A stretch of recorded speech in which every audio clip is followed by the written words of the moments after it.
Sa huling kabanata ay nagtapos tayo, kung saan tuluyan ang nagising si Soryang, ang third young lord ng Heavenly Demon Divine Cult. Ito rin ang kasalukuyang katauhan ngayon ng ating bida na si Chun Hajan. At para naman sa unang eksena sa kabanatang ito, ay makikita natin ang isang alipores na nagbibigay galang sa fourth young lord ng Demon Divine Cult. Wika ng alipores kay fourth young lord, ay mabusising, sinuri at nakumpirma niya na mahina na ang pulso ng third young lord, at ito'y babawian na ng buhay sa gabing ito. Labis namang natuwa si fourth young lord sa magandang ibinalita sa kanya ng kanyang alipores na hangal. At sa isip-isip pa niya ay mas maganda ang mga nangyayari kaysa sa kanyang mga inaasahan. Lumipat naman ang eksena sa muling pagsilip sa nakaraan ni Chun Hajan, dito ay napatanong ang kanyang kasama kung tapos na ba ito sa kanyang misyon. Tumugon naman si Chun Hajan, at sambit nito na napaslang na rin niya lahat ng nasa paligid niya. Dali-dali naman siyang inalok na magpahinga muna ng kanyang kasama, at pumayag naman si Chun Hajan sa naging alok nito. Ngunit pagpapaalala ni Chun Hajan, na hindi sila pwedeng magtagal at malalagay sila sa panganib. Nabaling naman ng panandalian ang tingin ni Chun Hajan sa hawak ng kanyang kasama. Nang makita yun ng kanyang kasama, ay inalok niya ang ating bida kung gusto ba niya itong makita ng malapitan. Ang bagay na tinutukoy ng kasama niya ay isang inukit na ibong gawa sa kahoy. Maya-maya pa, ay seryoso niyang tinanong si Chun Hajan, kung hindi pa ba ito nagsasawa na pumaslang para lang sa alyansa. Saad pa niya, nabalak niyang umalis sa alyansa sa kahit anong paraan, at mamumuhay ng malaya, na tulad ng isang ibon. Idinagdag pa niya na mas pipiliin niyang manirahan sa tahimik na probinsya na may sariwang hangin, kaysa mamuhay ng puro bahid ng dugo sa kanyang mga kamay. Nasasabik naman na sumang-ayon si Chun Hajan sa tinura nito, at nais din niyang maranasang mamuhay sa isang tahimik na probinsya, ngunit agad naman itong hindi sinang-ayunan ng kanyang kaibigan, dahil napakadelikado kung sasama itong tumakas. Sa sumunod na eksena, ay natuloy na ang pagtakas ng kaibigan ng ating bida, ngunit hindi ito nagtagumpay, at makikita rin natin na nagtamo ito ng malubhang pinsala, resulta ng pagtakas niya sa kanilang alyansa. Mula naman sa likod nila, ay wika ng isang salbaheng hangal sa kaibigan ni Chun Hajan, na sa kabila ng pagligtas niya dito ay nagawa pa rin niyang magtaksil, at traidorin ang kanilang alyansa. Dagdag pa nito habang pinapahayag sa mga alipores niyang hangal na nasa kanyang likuran, na tignan mabuti ang kalagayan ng traidor sa kanilang harapan, at ganito ang magiging wakas ng lahat ng magtataksil sa Righteous Heavenly Alliance. Maya-maya pa, ay lumipat muli ang eksena kay Third Young Lord, o sa kasalukuyan ay si Chun Hajan, tuluyan na nga rin itong nagising mula sa matagal na pagkakatulog at muling nabuhay sa katauhan ni Soryang. At sa pagbangon ng ating bida, ay nasambit niya kung isang panaginip lang ba lahat ng nangyari, dahil sa huling memorya niya ay sigurado siyang pinugutan ni Secret Demon Queen. Sa kanyang pagmamasid sa paligid ng kanyang silid matapos niyang bumangon, ay agad nitong napansin na puro mamahalin ang mga kagamitan na naririto, kaya't napatanong siya sa kanyang sarili kung nasaan na ba siya ngayon. Bigla naman siyang nakaramdam ng isang presensya, at kasabay nito ay ang pagdating ng isang batang babae na tinawag siyang Third Young Lord, at ito'y sabay nagpakilala bilang si Anghua na kanyang alalay. Bahagyang nagulat naman si Anghua, nang biglang mawala sa paningin niya ang ating bida, at ilang sandali lamang ay agad na itong nasa kanyang likuran habang nakatutok ang isang matalim na kahoy. Habang nabigla ang alalay na si Anghua sa nangyari, ay agad binalaan ng ating bida na huwag itong gagawa ng kahit anumang ingay. Mariin din na tinanong ng ating bida si Anghua, na kung kasapi rin ba ito sa Steel Blood Fortress. Tila naguguluhan naman si Anghua, kung bakit nagkakaganito ang kanyang Third Young Lord, kaya't ipinahayag niya na siya ang kanyang alalay na si Anghua, at napatanong sa ating bida kung bakit siya nagkakaganito. Mahinang sinambit ng ating bida, na bakit siya nito tinatawag na Third Young Lord, at huwag na itong magsalita ng mga walang kwentang bagay at mga kasinungalingan. Tanong pa ng ating bida na sino ang nagpadala sa kanya rito, at winika naman ni Anghua, na walang nag-utos sa kanya dahil matagal na siya ang nangangalaga sa ating bida, at siya ang personal na alalay niya. Saad pa ni Ang Hua, na 6 na buwan na siyang nakaratay dahil sa tinamo nitong key blockage, at dagdag pa niya na 2 gabi pa lang ang nakararaan ng una itong magising. Nagulantang ang ating bida sa mga revelasyon ni Ang Hua, at hindi ito makapaniwala na naging biktima siya ng key blockage, dahil walang pagdududa sa kanyang memorya na binawian siya ng buhay sa kamay ni Secret Demon Queen. Gayunpaman, bagamat nasagot na ni Ang Hua ang mga tanong ng ating bida, ay muling pinaamin nito si Ang Hua, na magsabi na ito ng katotohanan. Subalit mariing tinura ni Ang Hua, na iyon ang katotohanan, naruroon lamang siya para maghatid ng pagkain para may makain ito sa oras na magising na siya.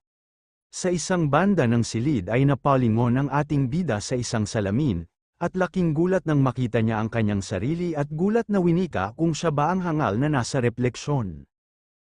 Labis-labis naman ang pagkalito ng ating bida, kung ito ba ay isang reinkarnasyon, o ang kanyang nakaraang buhay. Hindi rin ito maunawaan ng ating bida, na kung sa paanong nangyari ang ganitong klase ng kaganapan, at kung totoo nga ito ay duda niyang tinatanong ang sarili kung nasaan sulok ng mundo ito sa kasalukuyan. Habang naguguluhan pa sa mga kaganapan, ay paatras nitong nasagi ang bintana dahilan ng pagbunyag ng kapaligiran sa labas ng kanyang silid, na kung saan hindi siya makapaniwala na may ganitong klaseng lugar sa mundo ng mga mandirigma. Matapos naman nitong mamangha sa nasaksihan, ay nabaling ang tingin niya sa 2 nilalang na papalapit sa kanyang tinutuluyan. Nang makalapit ang isa sa kanila ay makikita natin ang itsura ng mukhang salbaheng hangal, at agad itong lumuhad upang magbigay-pugay sa ating bida, bilang ang Third Young Lord ng Demon Divine Faction. Mariinding binabati ng mukhang salbaheng hangal ang ating bida, mula sa muli nitong pagkakagising. Nang marinig ng ating bida ang pamamaraan ng pagbati sa kanya ng mukhang salbaheng hangal, ay bahagyang nabigla ito, at dito rin niya napagtanto na ang lugar na kasalukuyan niyang tinutuluyan ay ang Heavenly Demon Divine Cult o ang Demon Faction. Lumipat naman muli ang eksena, kung saan makikita natin uli ang kaninang mukhang salbaheng hangal, at ito pala ay ang First Royal Guard ng Demon Faction na si Mudam. Sa parehong eksena ay nakaluhod itong binabati ng may paggalang ang Demon Lord ng Heavenly Demon Divine Cult. Sa unang pagkakataon, ay masisilayan natin ng bahagya ang Demon Lord ng Demon Faction, at sa unang tingin pa lang ay makikita na dito na nagtatagli ito ng matinding presensya, at ng puwersa kahit ito'y nakaupo lang ng normal. Maya-maya pa ay nagsalita na ito, at tinatanong si Mudam na kung bakit siya naparito. Magalang na sinagot ni Mudam at tinura na mayroon siyang ibabalita, patungkol sa Third Young Lord, na ito'y tuluyan nang nagising sa loob ng matagal na panahon. Dagdag pa niya, na kahit ito'y tuluyan ng nagising, ay may naging kapalit ito. Ibinunyag niya kay Demon Lord na nawala lahat ng progreso ng Third Young Lord sa martial arts dahil sa tinamo nitong key blockage. Muling nagsalita si Demon Lord nang banggitin niya ang pangalan ni Mudam, at dito pa lang ay makikita natin na sa simpleng pagtawag niya kay Mudam, ay lumalabas ng natural ang matinding pressure. Saad pa niya na sa pagsasara ng seremonya sa loob ng 3 buwan, ay huwag muna itong abalahin at huwag magbigay ng mga karagdagang balita patungkol kay Third Young Lord. Sumang-ayon naman si First Royal Guard Mudam at muli, nagbigay galang kay Demon Lord bago ito humayo. Samantala, tumuon ang eksena, kung saan may pagpapakilala na ang Heavenly Demon Divine Cult, ay naitatag ilang libong taon na ang nagdaan, ng isang tinaguriang Murim Master. Ang Heavenly Demon Divine Cult, ay ang tinaguriang pinakamatagal na umiral, at pananghahawakan din ng alyansa, ang may pinakamasamang demonic power sa henerasyong ito. At pagdating naman sa usapin ng martial power, ay ang Heavenly Demon din ang tinaguriang pinakamalakas sa lahat, at ang natatanging sagisag ng kaguluhan, kahit pa mas marami ang miyembro ng Righteous Heavenly Alliance at ng Steel Blood Fortress. Ang Righteous Heaven, Steel Blood, at Heavenly Demon, ay binansagan sa mundo ng mga mandirigma bilang ang 3 makapangyarihan, o ang makapangyarihang triad. Gayunpaman, ay sa kanilang 3, ay ang Heavenly Demon ang natatangi, at tinuturing na higit pa ang halaga sa isang digmaan at ng mga pandemya. Matapos na maipakilala ang tinaguriang makapangyarihang triad, ay muling tumuon ang eksena sa ating bida. Sa bahaging ito, ay kinukwestiyon ng ating bida ang sarili, kung muli nga bang nagkaroon siya ng pangalawang buhay, at kung bakit siya nabuhay sa Demon Faction. Minabuti naman ng ating bida na ikalma muna ang sarili, sa kabila ng mga hindi kapanipaniwalang mga pangyayari. Sa ngayon ay kailangan niyang malaman ang kasalukuyan niyang sitwasyon upang makapagplano sa hinaharap. Sa pagsapit ng dilim, ay dito na pagpasyahan ng ating bida, na magmasid-masid at mag-espiya muna sa kanyang paligid. Gamit ang isang stealth technique, ay namataan niya sa ibaba ang dalawang hangal na nag-uusap, tungkol sa kumakalat na usap-usapan patungkol kay Third Young Lord. Sa pakikinig ng ating bida sa usapan ng dalawang salbaheng hangal patungkol sa muli niyang paggising, ay dito nabanggit ng isa sa kanila na sa 7 demonic cult disciples, ay siya ang pinakamalakas, kaya't nakasisigurado sila na muling magkakaroon ng mga matitinding labanan sa pagitan ng mga disciples sa muli niyang pagbabalik.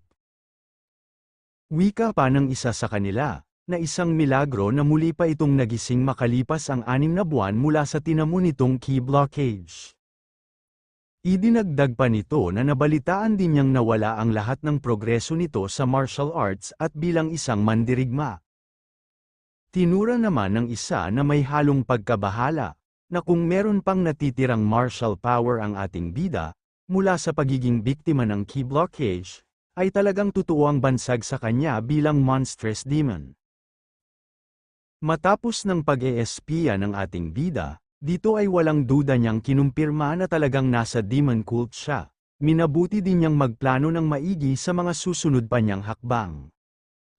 Matapos ang pagninilay-nilay ng ating bida, ay nabalot ang kanyang katawan ng matinding pagkaubos ng lakas, mula sa panandaliang paggamit nito ng stealth technique nang siya'y magmasid kagabi. Mariin din niyang winika, na ang estado ng kasalukuyan niyang katawan, ay katumbas na ng isang matandang uugod-ugod na. Matapos niyang maobserbahan ang katawan sa salamin, ay dito napagpasyahan niyang mag-cultivate, upang tignan kung hanggang saan niya kayang maibalik ang dati niyang lakas noong siya pa ay si Chun Hajan. At sa ginawa nitong pagko-cultivate, ay bahagyang naantala siya, at dito nakumpirma niya ang kanyang hinala sa kasalukuyan nitong katawan. Ang 8 hindi pangkaraniwang meridian sa kanyang katawan, ay kasalukuyang magulo at kailangan niya ring tanggalin ang nabubulok na dungeon sa loob nito. Matapos ng kanyang pagsusuri, ay agad na itong bumigkas ng mga orasyon. Ito'y tinatawag ng ating bida na boundless technique, na kayang magpalabas ng mga hindi magandang enerhiya, maging ang demonic energy sa kanyang katawan. Sa nakaraan ng ating bida bilang si Chun Hajan, ay ipinapaliwanag rito, na sa pamamagitan ng paggamit niya sa ilang martial techniques na nakuha niya mula sa 9 sects, ay nakabuo at naperpekto nito ang sariling martial power na tinawag niyang boundless technique. Ang boundless technique na naperpekto niya sa nakaraang buhay, ay ang naging sandalan at kanyang naging pundasyon, kaya't itinuturing niya itong isang kayamanan. Kaya't bilang King of Assassins na walang kahit anong yaman, ay ito lang ang maituturing niyang pinakamahalagang bagay na mayroon siya. Hindi rin nagtagal ay natapos na ang ating bida sa kanyang pagko-cultivate, at ang pagsasaayos nito sa kasalukuyan niyang katawan. Inaasahan na ng ating bida, na mababa ang tsansa na tuluyan niyang mabuo muli ang mga sira nitong meridians, gayunpaman ay masaya pa rin ito dahil may naging progreso ang ginawa niyang pagko-cultivate. Nalipat muli ang eksena kay Fourth Young Lord, at wika nitong ipinagtataka, na 3 buwan na ang nakalipas mula nang bigyan nila ng pagkaing may lason si Soryang, ngunit wala man lang naging epekto ito. Agad naman sumabat ang tauhang hangal ng may pagsang-ayon, at idinagdag pa niya na imbis na may mangyari kay Third Young Lord ay mas lalo pa itong gumagaling sa napakabilis na panahon. May paghanga naman na tinura ni Fourth Young Lord, na sobra itong humahanga kay Soryang dahil lagi nitong nalalagpasan ang kanyang ekspektasyon, kaalinsabay nito ang pagpapakilala kay Fourth Young Lord at ito'y si Hong Yuamon. Matapos nito ay tinanong niya ang kanyang tauhang hangal kung kailan darating ang kanyang kapatid, na 6 na buwan na nang huli itong magtungo sa main sanctuary. Agad ipinaalam ng tauhang hangal, na darating ang kanyang kapatid bukas ng tanghali sa main temple, at dagdag pa nito na agad niyang ibabalita ang resulta ng gagawin niyang pag-oobserba sa mga susunod na araw. Bumalik ang mga eksena kay Soryang, kung saan ito'y nagsasanay matapos maisaayos muli ang kanyang katawan at manumbalik sa normal ang kanyang 8 meridians matapos ang 3 buwan. Sa kalagitnaan ng magaang pagsasanay ni Soryang, ay bahagyang naantala ito sa pagdating ng kanyang alalay na si Anghua, na may dala-dalang medisina para sa ating bida. Ngunit bago pa man mainom ni Soryang ang medisinang dala ni Anghua, ay walang kamalay-malay ang ating bida, na napasailalim na ito sa isang halusinasyon, na kung saan ay inakala nitong muli siyang tumanggap ng blood parasite. At sa nararanasan niyang halusinasyon, ay muling nakita ng ating bida ang leader ng Righteous Heavenly Alliance, may pagmamayabang nitong ipinahayag kay Chunhajan, na hinding-hindi ito makakatakas sa kanilang alyansa, at pagbabayaran nito ang kanyang pagtataksil. Bagamat nasa isang halusinasyon sa kasalukuyan ng ating bida, ay agad naman itong nakabalik sa Ulirath, nang paulit-ulit siyang tinatawag ni Anghua. Nang mapansin ni Anghua, na muli nang nasa wisyo ang ating bida, ay agad na rin itong nagpaalam, at kasabay nito ang realisasyon na isang halusinasyon lang ang mga nangyari.